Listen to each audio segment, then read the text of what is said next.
Welcome. This is our part 3 in our discipleship class on the reliability of the New Testament. So we had gone through early testimony, eyewitness testimony, embarrassing testimony, and excruciating testimony. So now we're going to take a look at expected testimony. So what we should expect as a testimony from the Old Testament about the Messiah. First of all, through reason and science, we know that God exists and created us for a purpose. So we learn that in points 1 through 3, right, about the truth, God, and miracles. Secondly, the Old Testament predicts the Messiah would come in hundreds of prophecies. So that is predictive prophecy, which is a very powerful evidence that really has no way to be accounted for other than the fact that it's God that did it. And third, since the Old Testament teaches the same about the Messiah, the New Testament reliability verifies the Old Testament prophecies by fulfillment. So fulfilled prophecy connects both the Old and New Testament together. So Old Testament prophecies, number one, tell us who the Messiah would be, that he would be human from Abraham's line and the tribe of Judah. And those are the verses that are represented right there. Secondly, who, right? He'd be God from eternity. We learn that in Micah 5:2. Number 3, where he would be born, in Bethlehem, again from Micah 5:2, and then confirmed in the New Testament. Number 4, how would he be born? Born of a virgin, Isaiah 7:14, and then confirmed by Matthew. Why? To defeat Satan and death. And we get that from the very first prophecy in the Old Testament, from Genesis 3:15. The seed of the woman would crush the head of the serpent, and his heel would be bruised. And then that's confirmed by Hebrews chapter 2 and 1 Corinthians 15, where Paul is talking about the resurrection. Why? Because he's the Savior of the world. The world needs a Savior because the world is on a collision course with death and eternity. When? So we find this out if we go back into the book of Daniel in chapter 9, and we do the calculation. Now we have to convert the 77-year periods, which is 490 years, and do that on a 360-day cycle, which Daniel calculated. And that 77-year periods has one 7-year period that's pushed off to the future. We learn that in Daniel 9. But the first 69 of them would be fulfilled at the Messiah's first coming. So what we would do is we would do the conversion into days, and you'd end up with 173,880 days, beginning at Nehemiah's decree from Artaxerxes in Nehemiah chapter 2, and then the ending point when Jesus rode in to Jerusalem on Sunday, what we call Palm Sunday, and then that's seen in Matthew 21 and represented in the other Gospels. Now, if you want to get more detail on this, you can get the book The Coming Prince by Sir Robert Anderson, and what he does is he goes through the entire calculation, which I know that there's some other versions of the calculation that offset it by a year or so, but either way, depending upon whether you start, which Anderson does, in Artaxerxes' starting point, which is March 14th, 445 BC, and then the entrance into Jerusalem on the donkey, fulfilling Zechariah 9:9. That would be April 632 AD. So some start at 445, some start at 444. Either way, the point is that there's a calculation to see exactly when the Messiah arrives. So moving on. This is a chart that shows how Jesus of Nazareth was the only one that could actually hit the bullseye. So we have the human race through the woman, Genesis 3:15, the ethnic group with Abraham, the tribe of Judah, the dynasty of David, how through the virgin birth, where, Bethlehem, and then finally when. So this is from Dr. Norman Geisler. He uses the 33 AD calculation, 32 or 33. Nobody else is going to hit it. Only Jesus of Nazareth fulfilled these prophecies. So what do we expect? Peter Stoner, in a book called Science Speaks, originally it was published in 1958. It was revised in 76. In chapter 3, he goes through calculations. So Stoner calculated the probability of just 8 messianic prophecies being fulfilled in the life of Jesus. As you read through the prophecies, you see that all estimates were calculated as conservatively as possible, and that's what Stoner did in the book. So the first one he used was being born in Bethlehem, which certainly limited the number of people that could be involved in the prophecy, because only so many people were ever born in Bethlehem, certainly up until the time that Jesus was born there. That he would have a messenger to prepare his way, talking about John the Baptist, that he would enter Jerusalem riding on a donkey, which we just talked about, that would be Palm Sunday, that he would be betrayed by a friend, which was Judas Iscariot. Zechariah 13:6 refers to that, that he would be betrayed for 30 pieces of silver, Zechariah 11:12. That's very specific in the amount of money. The betrayal money would be used to buy a potter's field, again, Zechariah 11:13. And then he made no defense for himself, which is referenced in Isaiah 53:7. And the Messiah would die having hands and feet pierced, which is out of Psalm 22, verse 16. So if you multiply all the probabilities together, it produces a number, and it's rounded off, of 1 in 2.8 times 10 to the 28th power. So you divide the number by the estimate of the number of people who have ever lived since the time of these prophecies, which at the time Stoner did, it was 88 billion up until that point.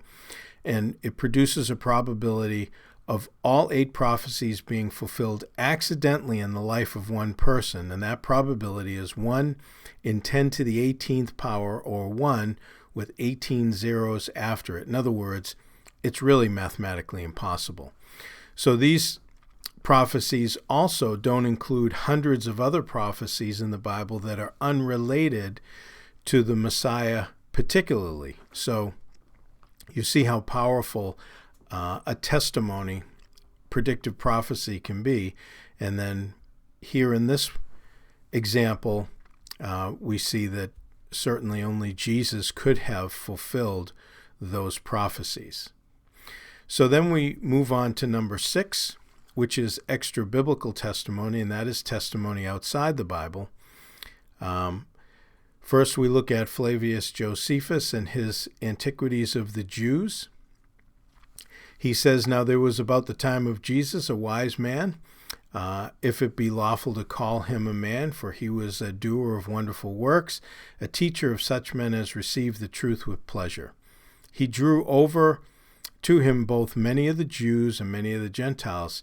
He was the Christ. And when Pilate, at the suggestion of the principal men among us, had condemned him to the cross, those that loved him at the first did not forsake him, for he appeared to them alive again the third day, as the divine prophets had foretold these and 10,000 other wonderful things concerning him, and the tribe of Christians so named from him are not extinct at this day." So notice that this is also not the only time that Josephus mentions Jesus.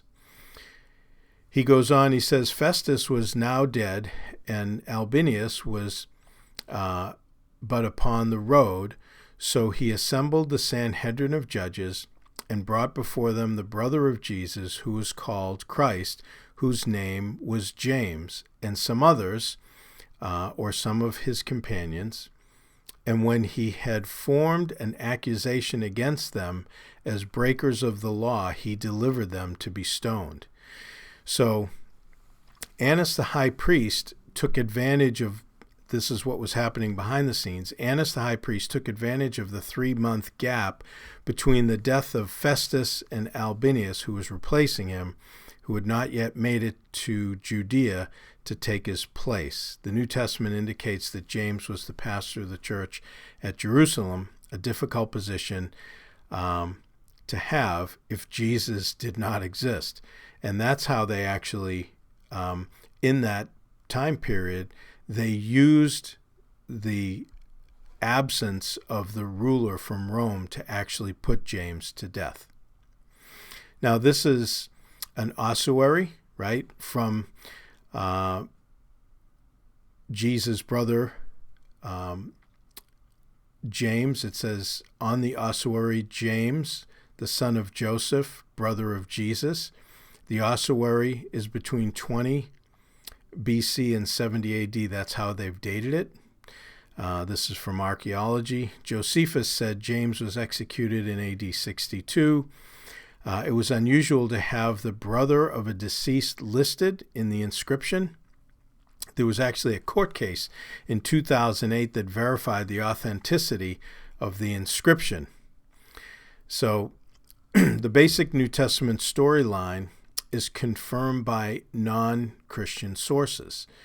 There's actually 10 ancient non-Christian sources, including historians like Josephus, Tacitus, Suetonius, Thallus, and Phlegon. There are government officials, Pliny the Younger, the Emperor Trajan, and the Emperor Hadrian. And there are other sources, including the Jewish Talmud and Greek writer Lucian. So if you compile their references, we get a story that's congruent with the New Testament. Number one, Jesus lived during the time of Tiberius Caesar. This is all from outside the Bible. Number two, he lived a virtuous life. Number three, he was a wonder worker. Number four, he had a brother named James. Number five, he was acclaimed to be the Messiah. Number six, he was crucified under Pontius Pilate. Number seven, an eclipse and earthquake occurred when he died. Number eight, he was crucified on the eve of the Passover. Number nine, his disciples believed he rose from the dead.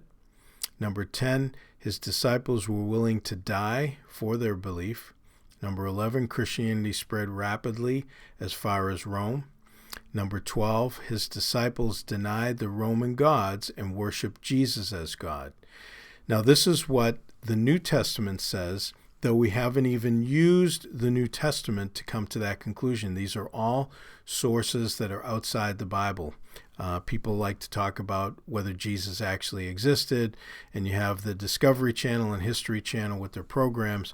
But the reality is that we do have extra biblical testimony, and combined with all the other evidences, really puts it beyond question that Jesus of Nazareth not only existed, but he performed the acts that the New Testament tell us about.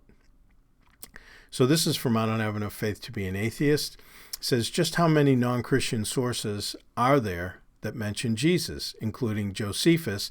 There are 10 known non-Christian writers who mention Jesus within 150 years of his life. By contrast, over the same 150 years, there are 9 non-Christian sources who mention Tiberius Caesar, the Roman emperor at the time of Jesus. So discounting all the Christian sources, Jesus is actually mentioned by one more source than the Roman emperor. If you include the Christian sources, authors mentioning Jesus outnumber those mentioning Tiberius 43-10. Some of these non-Christian sources, such as Celsius, Tacitus, and the Jewish Talmud, could be considered anti-Christian sources. So you have anti-Christian sources mentioning him. Now, this is a stone that was discovered in 1961, and it dates between 26 and 37 AD. And on it, it says Pontius Pilate, the prefect of Judea. And we're going to hear Frank Turek. He's going to now explain some detail about that. Another biblical character we know who existed via archaeology is Pontius Pilate. In 1961, in the coastal town of Caesarea in northern Israel, a stone was discovered which says Pontius Pilate, prefect of Judea.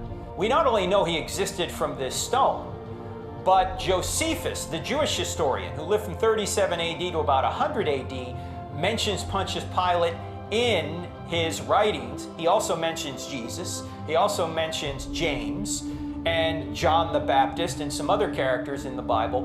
We know these people actually existed from archaeology, some of them, and also from writers like Josephus. So the next example we have is the ossuary of Joseph Caiaphas. He was the high priest from 18 to 36 AD, and this was discovered in 1990. And again, Turek is going to give us more detail on the explanation.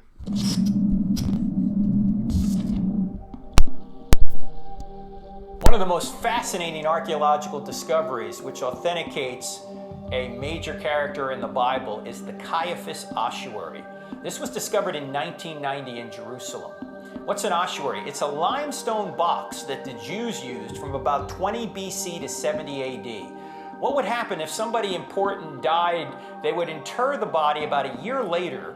They would take the bones out of the grave and put them in this ossuary, this limestone box, and reinter the remains. Well, in 1990, they discovered this very ornate ossuary that on the side of it identified the remains as the remains of Caiaphas. Who is Caiaphas? He was the high priest that sentenced Jesus to die. When Jesus said, "I am the Messiah, and you will see the Son of Man coming with great power on the clouds," Caiaphas tore his robe and said, "Blasphemy, this man must die." The man that sentenced Jesus to die, we not only know he existed, we have his bones. When they discovered this ossuary, they discovered the bones of a 60-year-old man and his family. There's only one Caiaphas known from history, and that's the Caiaphas of the New Testament who sentenced Jesus to die. We not only know he existed, we have his burial box. It's amazing how archaeology continues to support the Bible.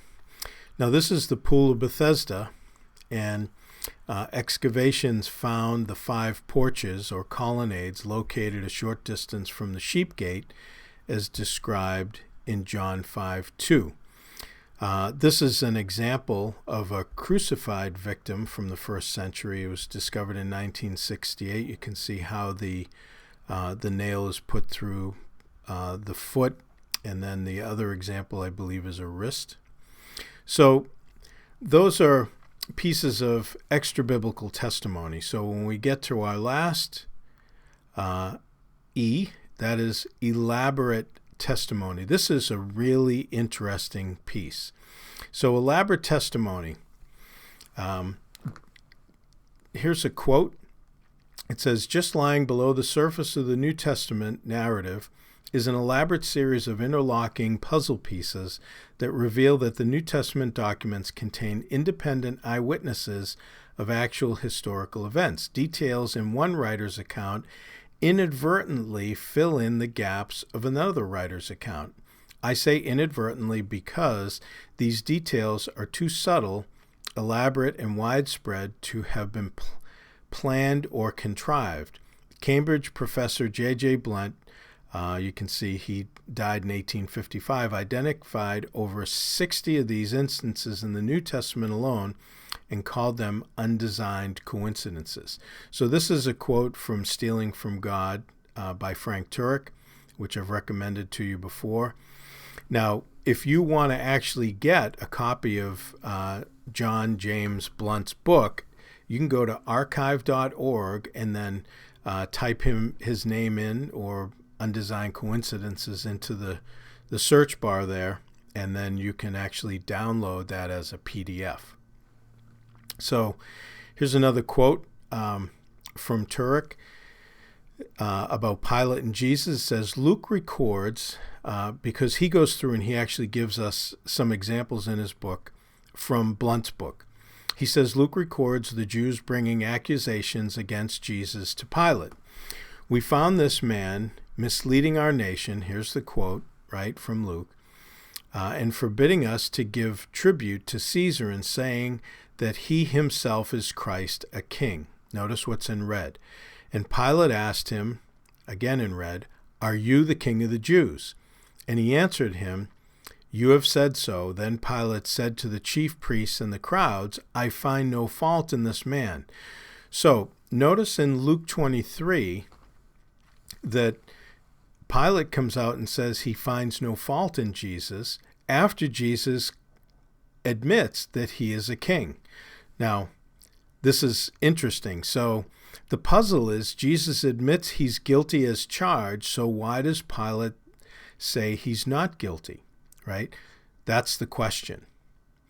As you go on, here's how the puzzle pieces together. It's only baffling until you read John's account. And here's the quote from John. Pilate entered his headquarters again and called Jesus and said to him, "Are you the king of the Jews?" Jesus answered, "My kingdom is not of this world."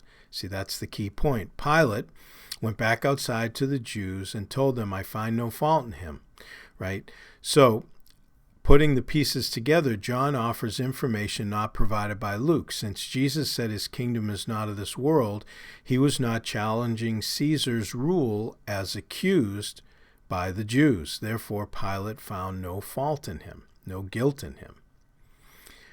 This kind of testimony, this is only one example, obviously, and Blunt has over 60 of these in the New Testament. This kind of testimony reveals the veracity of the New Testament writers. Eyewitness testimony always has to be investigated to discover the interlocking pieces, no different than a real-life crime scene. For example, they can initially appear to be possible contradictions on the surface. This reveals the writers are not in collusion, right? Each writer, in our case the Gospels, must be analyzed to discover the pieces needed to clear up questions. This reveals the writers were most likely unaware that there were missing pieces where in their own eyewitness description or were unconcerned about them. In other words, when you're writing down what you see as an eyewitness or you're recounting it, you may not be aware necessarily that you're leaving pieces out. But the way the Holy Spirit interlocked these puzzle pieces between the gospel writers provides all the solutions. Number 3, the connections many times require a knowledge of customs or culture in the time of the writing. This reveals the writers assumed the readers would have some knowledge of these details. In other words, if you read something, 100 years from now that was written at the beginning of, or maybe the end of the 20th century, there's different, we have different customs and things that have developed even over the last 30 years, never mind another 100 or 200 years off in the future, which I doubt we'll make anyways. But the point is that the New Testament writers in the first century wrote many times with the assumption that the readers would understand these cultural details. Number 4, each New Testament writer provided information that's only a piece of information that is not always necessarily of high value to their own account, but when analyzed, answers to other eyewitness accounts. So, they may be providing information that, based on what they're saying, seems unimportant, but becomes important when you compare it with one of the other writers. This reveals it was unplanned details, for it makes no sense to require the eyewitness account of another to clear up any perceived missing pieces to a story. This is how legitimate eyewitness accounts actually occur. And with the sheer number of these in the New Testament alone, it would be impossible to pre-plan all underlying pieces and have them fit, unless they were actual eyewitness accounts, which we know that they were.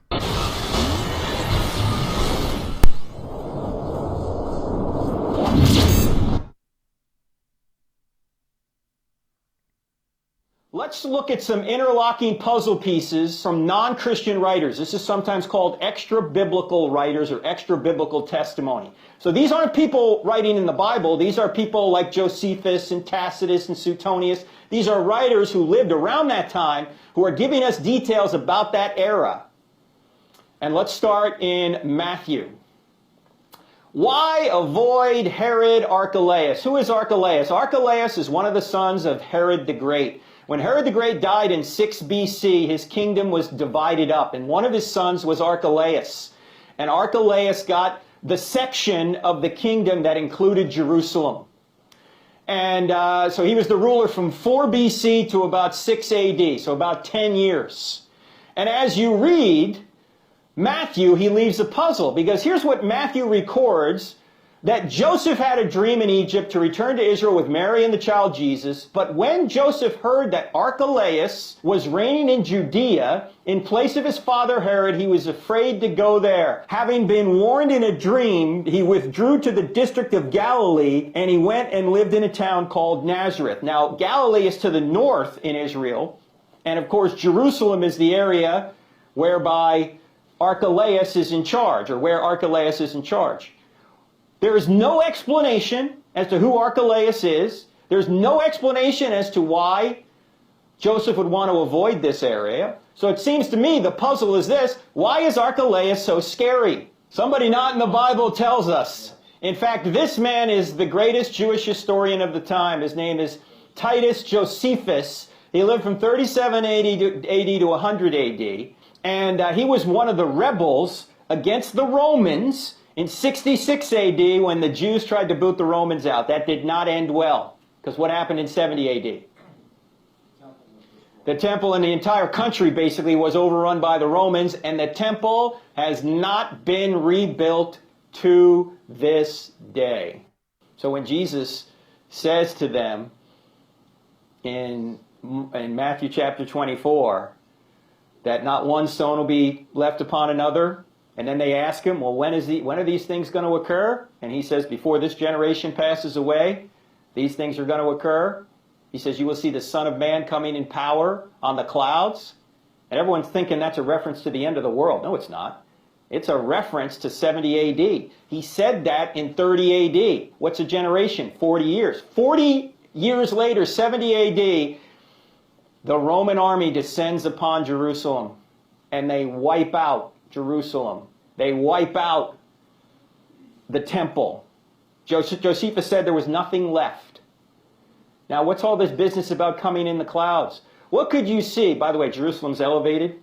What could you see from 100 miles if an army was coming on Jerusalem? A cloud of dust. In fact, in the Old Testament, in Isaiah 19, it says Yahweh rides a cloud of judgment against Egypt. The reference to the clouds is the army coming. Jesus is saying that Jerusalem would be judged because they rejected the Messiah within a generation. And there it was. This guy talks about it in a couple of works that he has done.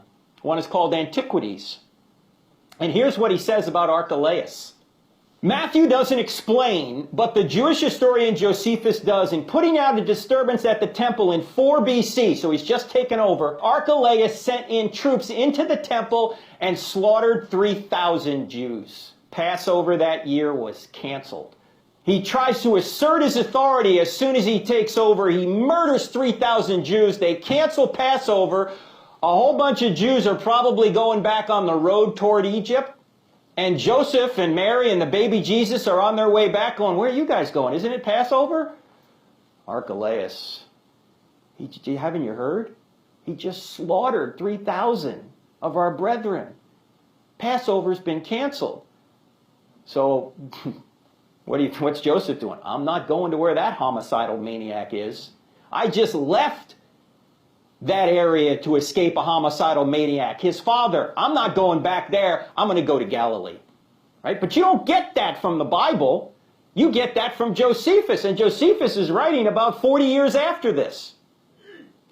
So, Here comes an outside source, Josephus, and he says Matthew is reliable. Next one, number 2. Why did they take Jesus to the temple when he was 12? Why not 10? Why not 11? In fact, if you look at Luke, he raises a question. It says every year, Jesus' parents went to Jerusalem for the feast of the Passover. Every year. When he was 12 years old, they went up to the feast according to the custom, and they took Jesus with them. And you know the rest of the story. He's then found in the temple after they... And by the way, isn't this just like about 12-year-old kids? You know, when you go in a group with their friends, you're thinking, well, their parents are watching them. And their parents are thinking, well, you're watching his kid, you know. And somehow Jesus gets left out of the whole gaggle. And he's in the temple and nobody notices it until they're halfway home. Where's Jesus? I thought he was with you. No, I thought he was with you. Where is he? And they go back and they find him in the temple. But why would they go down there when he's 12? Why not 11? Why not 10? Why not 13? Why 12? And why did his parents go without him until 12? Again, Josephus may answer the question.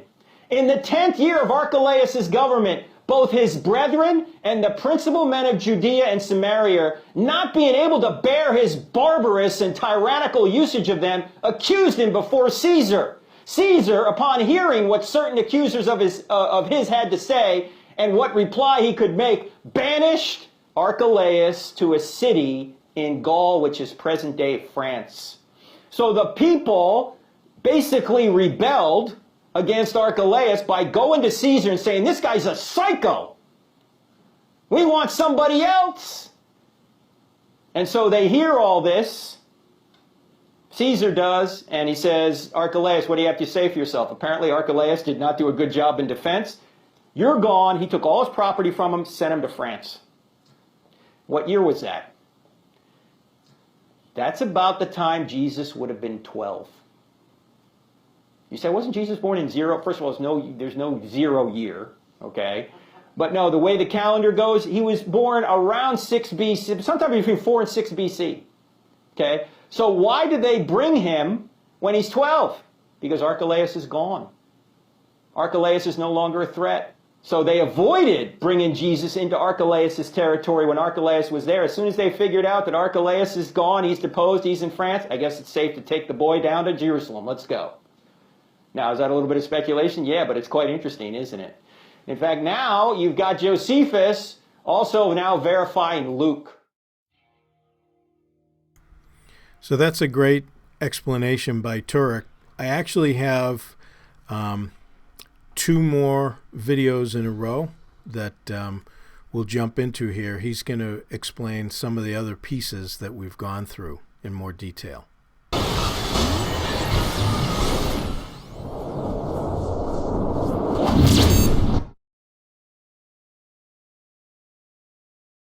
How about number 3? Why did Claudius order the Jews out of Rome? You're reading through the book of Acts in Acts chapter 18, and suddenly you read something, Claudius expelled all the Jews from Rome. You go, where did this come from?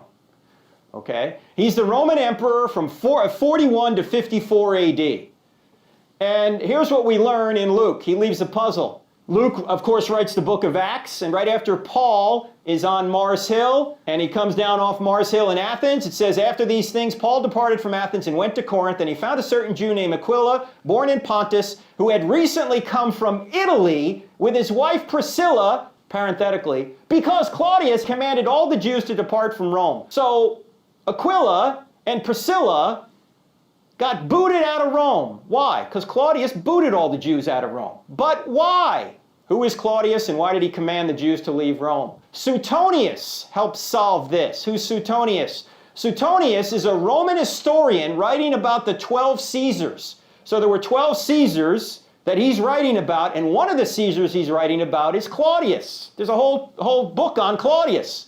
And here's what it says in the book. Because the Jews at Rome caused continuous disturbances at the instigation of Chrestus, he expelled them, Claudius did, from the city. Who is Chrestus? That's another word for Christ. And he, who's he? That's Claudius. Expelled them meaning the Jews. And then from the city, that's what Luke says in Acts chapter 18, because Claudius had commanded all the Jews to depart from Rome. So here you have a Roman historian just parenthetically verifying what Luke has written.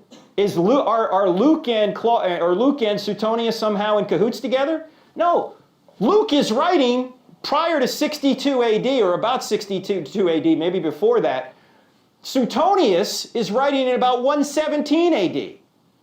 So they're, what, 50-something years apart. They don't even know each other. But they're given details that interlock.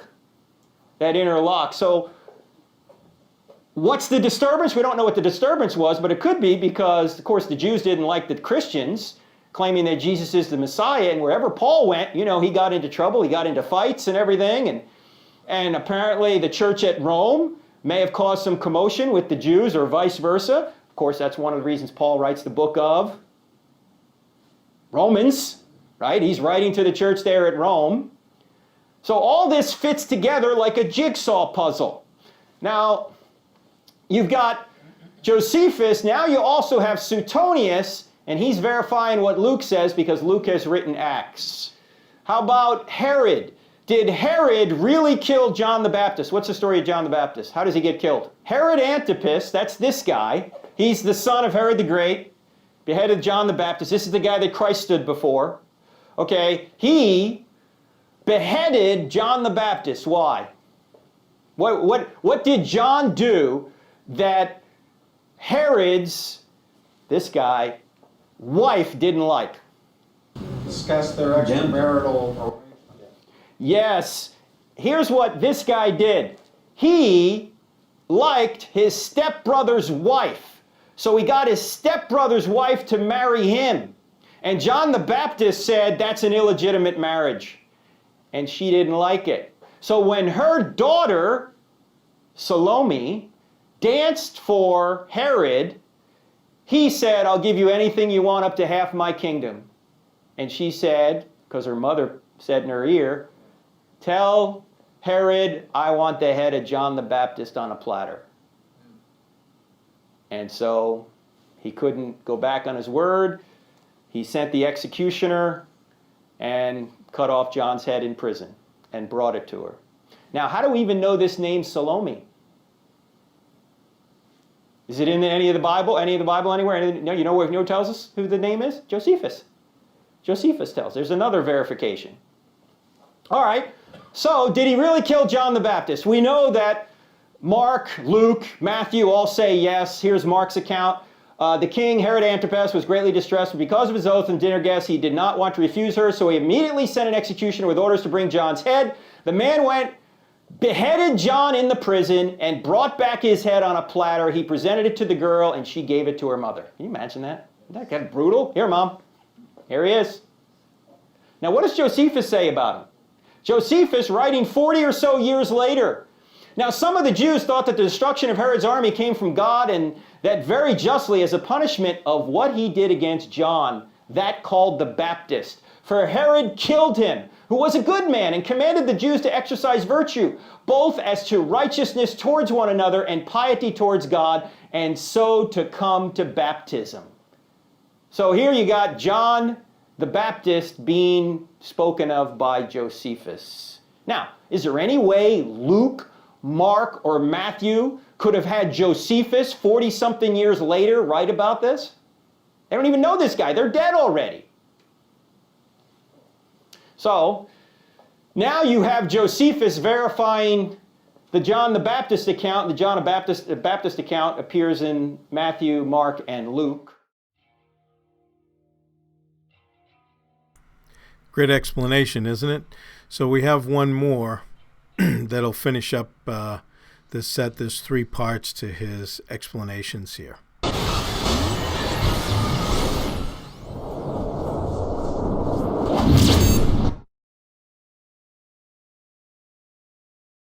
So I want to just do one from the Old Testament. And there are 68 of these in the Old Testament. We're just going to do one. 68 from one book I'll tell you about here in a few minutes. But this is the most intriguing one that I found from the Old Testament. All right? Why did David's trusted counselor become so cruel to David? Who was David's trusted counselor, and why did he become cruel to David? What are we talking about here? Well, Ahithophel is a long-time and respected advisor to David. So much so that in 2 Samuel 16, it says, "Now in those days the advice of Ahithophel gave was like that of one who inquires of God." That was how both David and Absalom, David's son, regarded all of Ahithophel's advice. It was like talking to God. They thought this guy was the top advisor they had, or one of the top advisors they had, and so this guy was very, very well respected.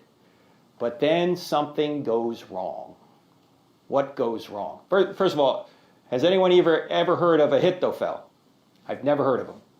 Never heard of him until I started reading this stuff. Who is Ahithophel? Well, let's find out who he is. Well, before we do, we got to figure out what went wrong. Absalom rebels against his father's rule and sends for Ahithophel. Who's Absalom? Anyone know? One of David's sons. Now, David had many wives and concubines. That's just what they did back then. It was not approved of by God. In fact, that's one thing you always have to remember when the skeptics say, well, the Bible had polygamy and concubines. Does that mean God approved it? The Bible records a lot of things God didn't like. That's one of the reasons we know it. They're telling the truth.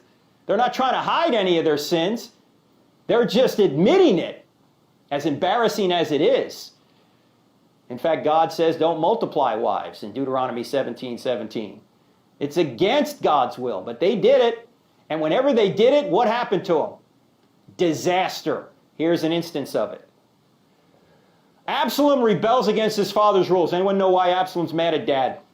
He's a teenager. No. Everybody's mad at dad when they're a teenager. What's the problem? Anyone know? Tamar is raped by his brother, her brother. And they're kind of half-brothers and sisters, and his dad didn't do anything about it. And so Absalom wants to avenge Tamar's rape, and maybe among other things too. So he decides he's actually going to rebel against his father. Never happened, right? Okay. Happens all the time. Here's what happens. While Absalom was offering sacrifices, he sent for Ahithophel, the Gilonite, David's counselor, to come from Gilo, his hometown. And so the conspiracy gained strength, and Absalom's following kept on increasing. Wait a minute. This guy is a trusted advisor to the king, and when the king's son decides he's going to rebel against the king's son calls David's trusted advisor and says, "Come help me," and the guy goes? Why? Why would he do such a thing? That's crazy. Well, here's what happens next. David flees Jerusalem because Absalom's coming. And he thinks Absalom's going to try and take him out. So he flees Jerusalem and he prays against Ahithophel. David continued up the Mount of Olives, weeping as he went. How many have been to Jerusalem? You ever been there? You know, right outside of Jerusalem is the Kidron Valley to the east, and then you go up this hill where all those graves are now. That's the Mount of Olives. David's heading out of town weeping. His head was covered and he was barefoot. All the people with him covered their heads too and were weeping as they went up. Now David had been told, Ahithophel is among the conspirators with Absalom. So David prayed, "Lord, turn Ahithophel's counsel into foolishness." And if you keep reading the account of this, it's very interesting. I mean, this should be a movie. Someone already made it a movie somewhere, I'm sure. But as David's leaving town, one of the Israelites is cursing at him and throwing stuff at him. And some of the guards of David said, "You want us to take this guy out?" And David says something like, "No, leave him. I deserve this. Maybe the Lord sent this guy to punish me. Maybe the Lord told him to throw rocks at me. Leave him." So he's dejected, heading out of town. His own son is coming to take over his throne. Now, Absalom enters Jerusalem and asks for Ahithophel's advice. Here's what happens. Absalom said to Ahithophel, "Give us your advice. What should we do?" Ahithophel answered, "Lie with your father's concubines whom he left to take care of the palace. Then all Israel will hear that you have made yourself a stench in your father's nostrils, and the hands of everyone with you will be strengthened. All I can say is, what? What? So they pitched a tent for Absalom on the roof, and he lay with his father's concubines in the sight of all of Israel.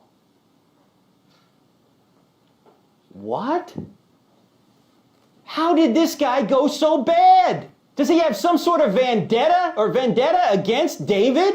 He's been his trusted advisor for so long. And then why is he telling him to do his own son to sleep with David's concubines? In the full sight of everyone. Anyone know where we're going with this? Puzzle piece number 1. Let's take a look at that. I'm still asking the question, why did this guy do this?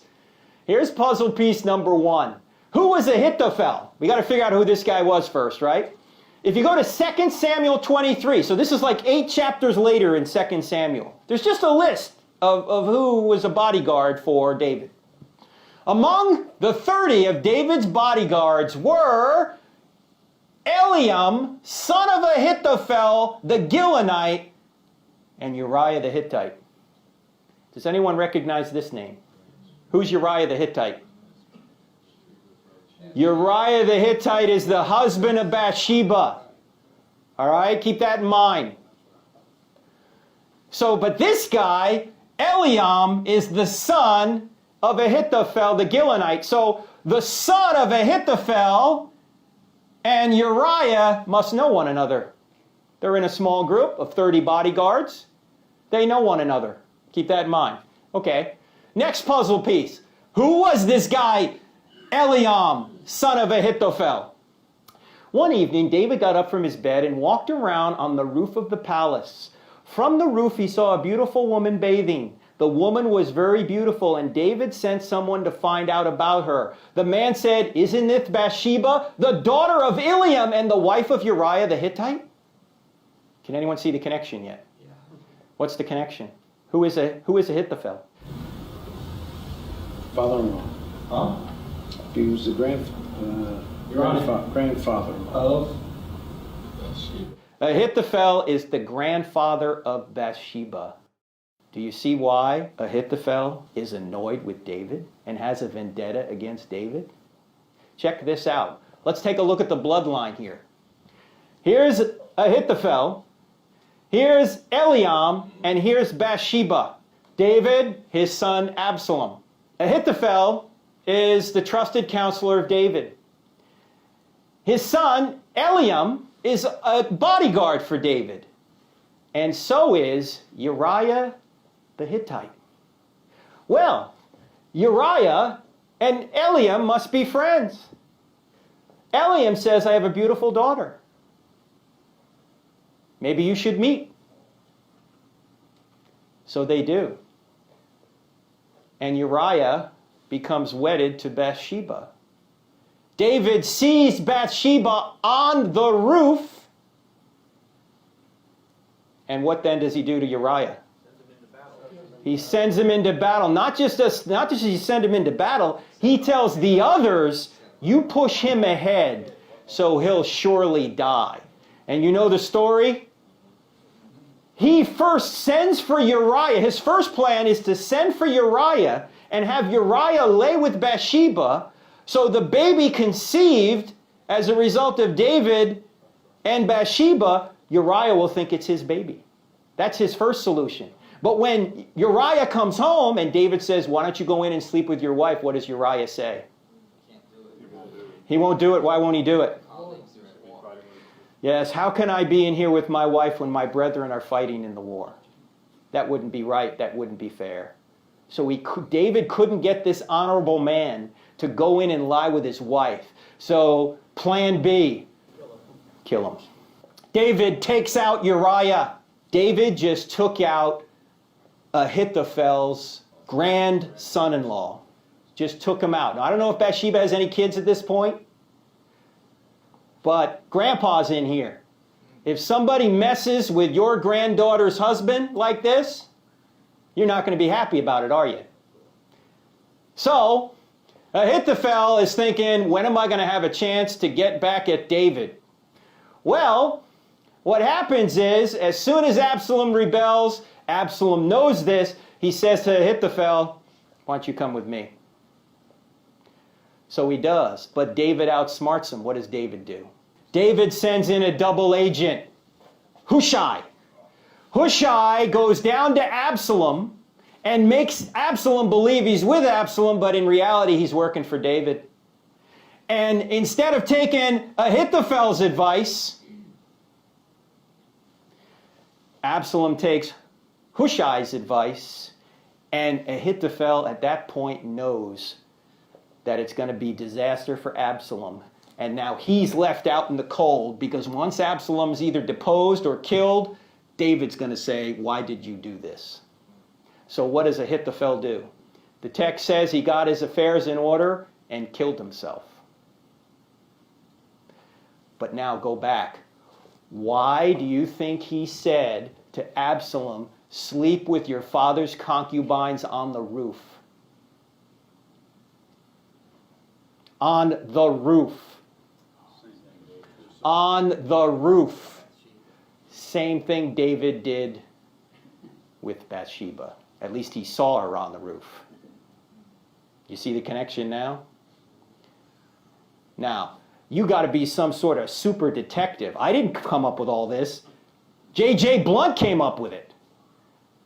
I mean, to see all these interconnections, I mean, these are just minor references somewhere else in the scriptures. You wouldn't see all these connections. In fact, how many of these so-called undesigned coincidences or elaborate testimonies are there? This man is J.J. Blunt, or this is his book. Again, the book's written 150 years ago. The title was Undesigned Coincidences in the Writings, both of the Old and New Testament, an argument for the veracity, with an appendix containing undesigned coincidences between the Gospels, Acts, and Josephus. So this guy's writing 150 years ago, and here's what he includes in this book. He has 68 of these things, like Ahithophel and David from the Old Testament. He has 43 between the Gospels and Acts. That's just the Gospels and Acts. That's nothing to do with the epistles or anything else, just Gospels and Acts. And he has 22 interlocking puzzle pieces between the Gospels and Acts and Josephus. He doesn't have anything about Tacitus or Suetonius or any of these other things. Now, you can download this book for free on the internet if you want to, because the copyright's over with.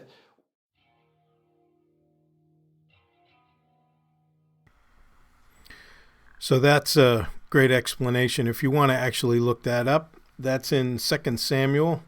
And the other reason that Ahithophel would want Absalom to sleep with David's concubines is that would demonstrate that he had now taken command of the kingdom. He was in that authoritative position. And the reason that Absalom got into this mess in the first place is because his sister was Tamar. They had the same mother. And as a stepbrother, a guy named Amnon, he was the one that ended up raping Tamar, and then David didn't do anything about it. But you can read about that in 2 Samuel 13. So let's quickly move through answering critics so that we can finish up. So the charge that New Testament manuscripts have multiple errors is a misleading statement, though factually correct. So what do the facts tell us? Any variance in spelling of words are considered an error. We went through all that. There are 150 to 200,000 variants. Actually, there's probably more at this point because they've discovered more manuscripts than when this was put together initially in over 26,000 partial manuscripts of the New Testament. And then of these variants, there's only 50 of these errors or variants that have any real significance. None of them affect doctrine. 99% hold no significance really at all. There are 36,000 quotes from the early church fathers in the New Testament, and you can really assemble the majority of the New Testament short of 11 verses. So these are the facts. So let's see how the majority of errors are documented. We went through this, right? This is what you would see in manuscript 1, a misspelling of the word world. Jesus Christ is the Savior of the whole world. Manuscript 2, Christ Jesus is the Savior of the whole world. Manuscript 3, Jesus Christ. And then you have the I missing from is the Savior of the whole world. Manuscript 4, misspelled words again, and then misspelled the word world at the end again in Manuscript 5. So that is a modern comparison of the type of errors that you see in New Testament documents. If you had something that came in the mail that said, this, do you think that you would collect your money? Or this, or this, or anything close to that, right? Even with the mistakes, 100% of the message comes through. The more errors, the more sure you are of the message, actually. So you would collect your money, certainly. Statistics can be difficult if used deceitfully. That's the problem. You have won $10 million. Thou hast won $10 million, right? Y'all have won $10 million. So note, of 27 letters in line 2, only 7 are the same in line 3. That means only 26% are the same, yet the message is 100% identical. And this is the point, right? They're different in form but not content. Even with the many differences, 100% of the message comes through. So there's many New Testament variations of this kind. So it's not like the variations make it or put us in a position where we don't know what the New Testament says. Simon Wenham, he answers the 5 strongest arguments against the reliability of the New Testament. They're briefed here. To read the full article, you have to get the 2019 annual Zacharias Trust magazine. He's with that Ravi Zacharias organization. So, objection 1, the New Testament was written decades after Jesus' death, and we don't even know who some of the authors were. Answer, there's a very good case for accepting the earliest ascription of Mark's Gospel to Mark, a companion of Peter and Paul, and Luke's to Luke, Paul's companion. If you wanted to invent an author for these important records, you would surely go for people more directly linked to Jesus, such as Peter. It is wrong to consider that there was a gap between the events of Jesus' lifetime and the writing of the Gospels during those years. The first Christians were crisis crossing the Greco-Roman world, telling people about Jesus and inviting them to believe in him. Additionally, for further research, you can get I Don't Have Enough Faith to Be an Atheist by Norman Geisler and Frank Turek, and go through chapters 9 to 11 for the following subjects. Chapter 9, do we have early testimony? Right? They go through that. Chapter 10, do we have eyewitness testimony about Jesus, which we've explored briefly. And chapter 11, the top 10 reasons we know the New Testament writers told the truth. So, objection 2, Wenham says, meaning the New Testament, is full of mistakes and the accounts don't even agree with each other. Answer, the differences between the gospel accounts have long been recognized by scholars, and a vast amount has been written on how and why this is the case. Having different witnesses is important, as in a court of law. If all the witnesses said exactly the same thing, then we might well suspect that they had colluded, but if they came at things from different angles, then their combined testimony is all the stronger. Luke shows that he was interested in historical events. Furthermore, other information he has given has been substantiated, such as the description of Gallio as the governor of Corinth, as confirmed by an inscription found in the Greek city of Delphi.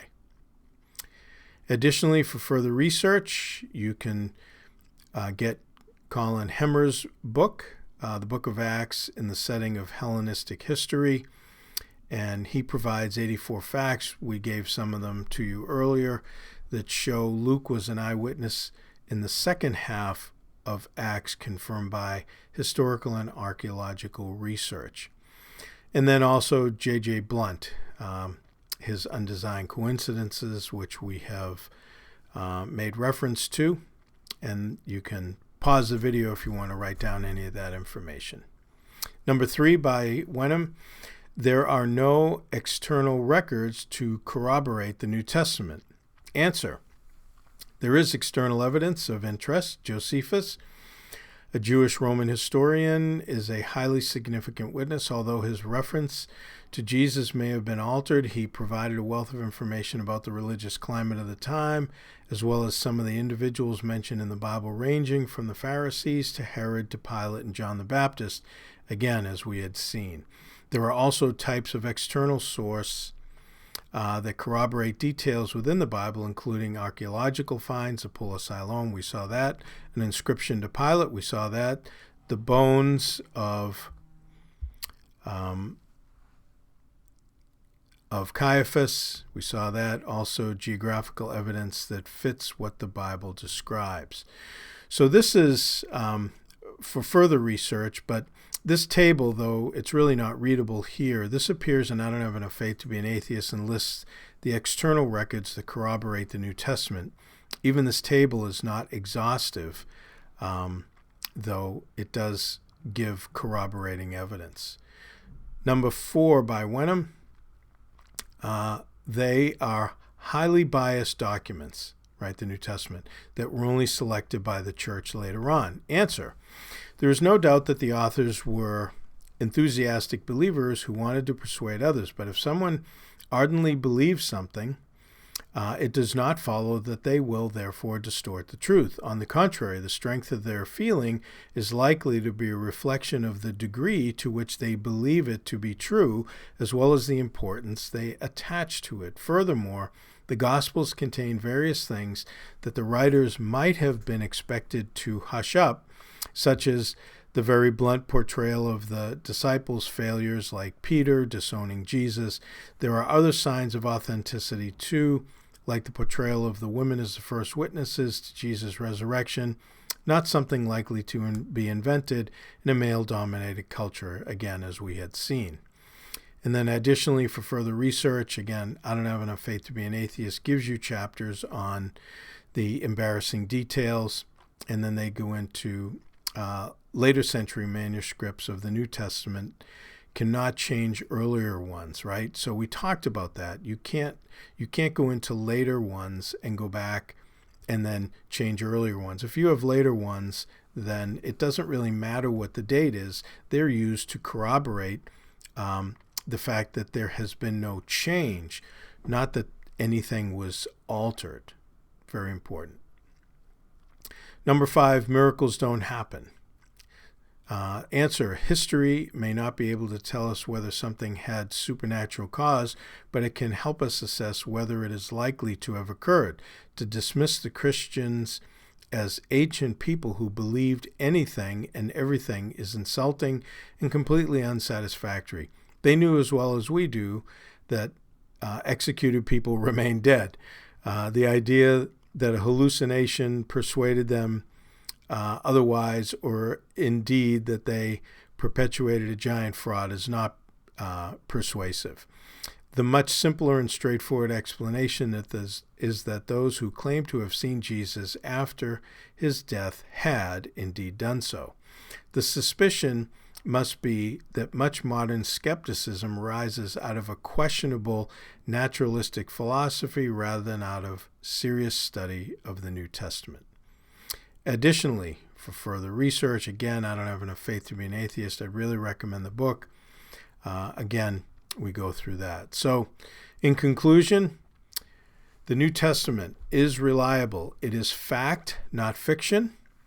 It is accurate early witness testimony.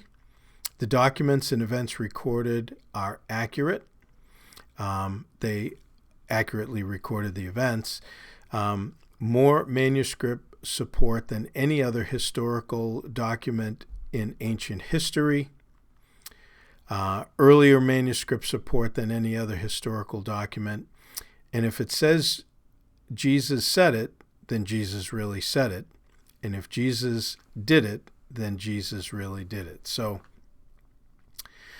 that's the end of it. I I hope that this was instructive. I really think that, when you actually amass all the information for the New Testament and you put it together, it's really impossible to come away with the conclusion any different than not only was it transmitted correctly, but what they said was the truth.